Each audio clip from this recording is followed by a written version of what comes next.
Denzel Ward talked about Jim Schwartz and his defense this year. Impact is huge. I mean, like I say all the time, I can't say enough great things about Coach Schwartz.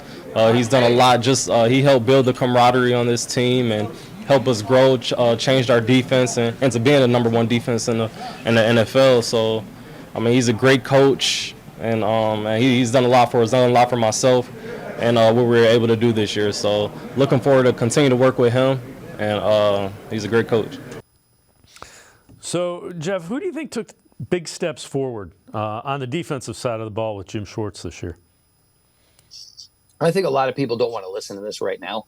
But Martin Emerson, I think Greg Newsome had some really, really solid years. And I'm not going to not mention Denzel Ward here. Denzel's always been a really good player. We all know the deal. When Denzel's on the field, he's great. But, I mean, how as cornerbacks can you not love a defensive coordinator who basically comes in from day one and says, I got pass rushers and I got cornerbacks who can play man.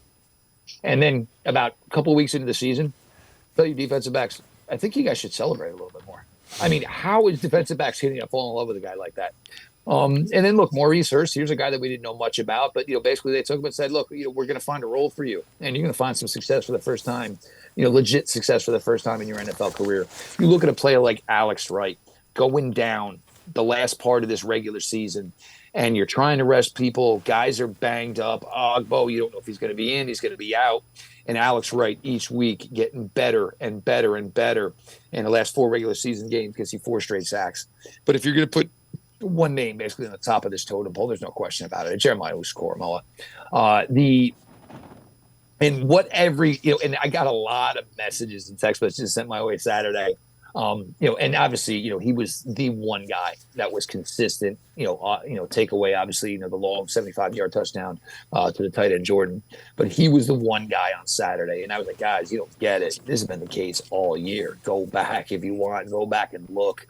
His read and recognition skills have just vastly, vastly improved. You got to keep in mind, he was a hybrid player at Notre Dame. Really, really was never, committed to being a full-time linebacker. The Browns, first couple of years didn't work out. He was dinged up, and then there was the weird dynamic of Anthony Walker. It's talkie, JOK. And then this year they just basically gave it to him and just said, go get it. And, he was able to get after the quarterback, was able to get interceptions, was able to fly all over the field. I am really, really excited about the future of JOK. I think he was by far, but a lot of guys certainly took the step. I mean, you could mention a guy like Ronnie Hickman as well.